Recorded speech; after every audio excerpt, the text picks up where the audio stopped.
Have you ever pondered why death is an inevitable part of life? It's a concept that unifies every living organism on this planet. From the smallest microbe to the largest mammal, life's clock is always ticking, and it ultimately stops for each and every one of us. The cycle of life is a profound and fascinating process. It's like an intricate dance, where birth leads to growth, growth leads to maturity, and maturity inevitably leads to decay and death.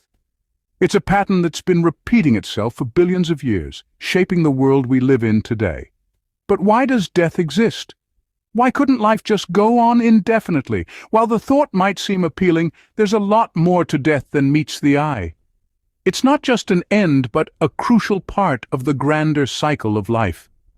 It seems grim, but death is an integral part of life's grand design. But what exactly is death? How do we define it? In the simplest terms, death is the cessation of the vital processes that sustain life. It's the full stop at the end of the complex sentence that is our existence. Let's delve a bit deeper to understand this inevitable aspect of life. To comprehend death, we must first understand life. Life, as we know it, is a series of processes and functions maintained by the body's systems. Breathing, heartbeat, digestion, brain activity, all these are vital processes that keep us alive. When these processes cease permanently and irreversibly, we consider that as death. Now, death can occur in various ways. Disease, accidents, old age, these are some common causes. But no matter the cause, death is always marked by the irreversible loss of capacity for consciousness and biological functions.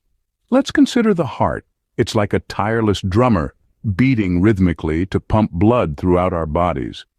But when it stops, the concert of life comes to an abrupt halt. Similarly, the brain, like a maestro, orchestrates our thoughts, emotions, and perceptions. When it ceases to function, it's like the music fading away, signifying the end of the performance. Death, therefore, is not just a single event, but a process. It's a series of steps that lead to the cessation of vital functions. There's a certain finality to it, a point of no return, and yet it's a natural part of life. Everything born must eventually die. It's a universal rule, a part of the natural order of things. And so we come back to our original question, what exactly is death? It's the end of the vital processes that sustain life. It's the cessation of consciousness, the permanent and irreversible loss of biological functions. It's the end of the concert, the fading away of the music, the full stop at the end of our existence. Death, in essence, is the end of life as we know it. Now, you might ask, if evolution is about survival, why hasn't death been eliminated? Well, evolution is indeed about survival, but not in the way we might initially think.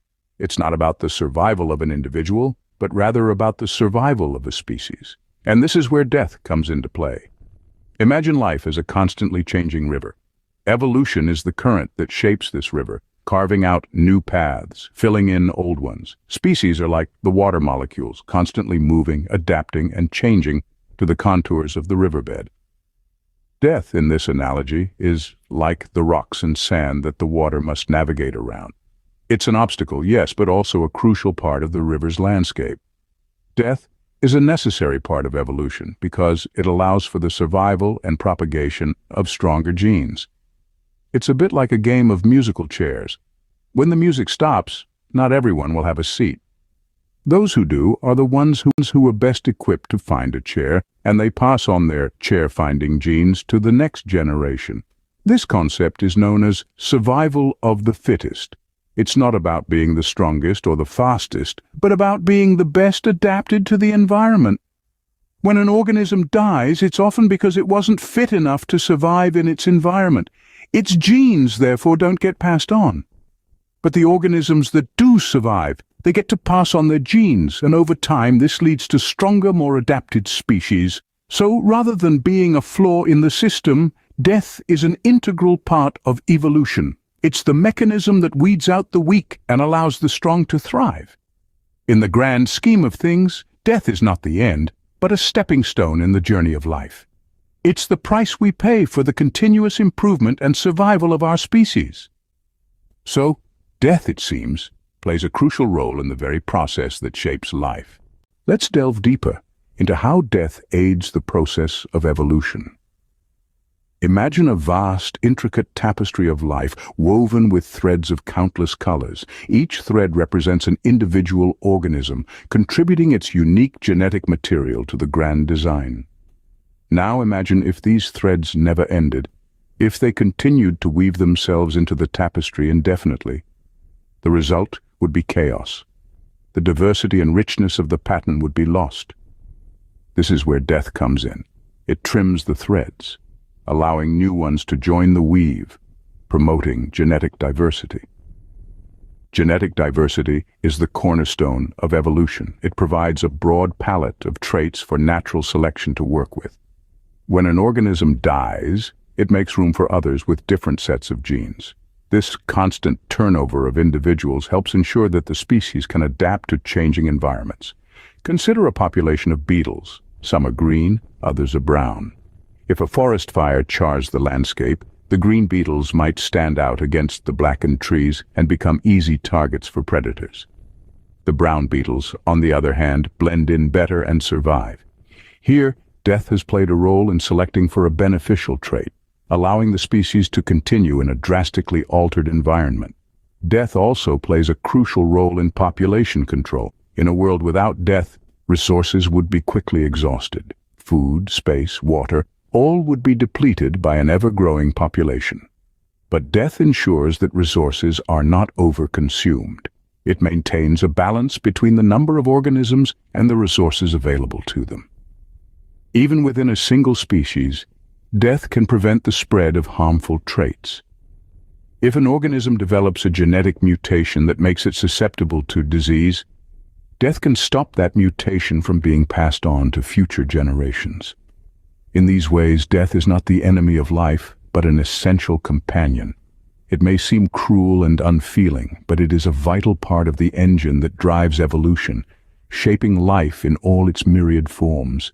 It is the silent partner working in the background, ensuring the continued existence and diversification of life on Earth. So, as we've seen, death isn't the grim reaper it's often made out to be. It's a complex and fascinating phenomenon that's woven into the very fabric of life and evolution. From the inevitability of death and our attempts to understand it, to the role it plays in the grand dance of evolution, we've delved into some thought-provoking territory. We've uncovered that death, far from being an unfortunate anomaly, is a crucial part of life.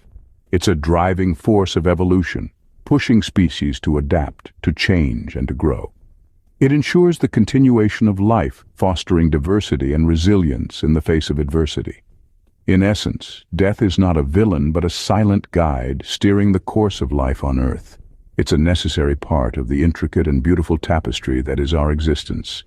In the grand scheme of things, death is not an end, but a vital part of the cycle of life.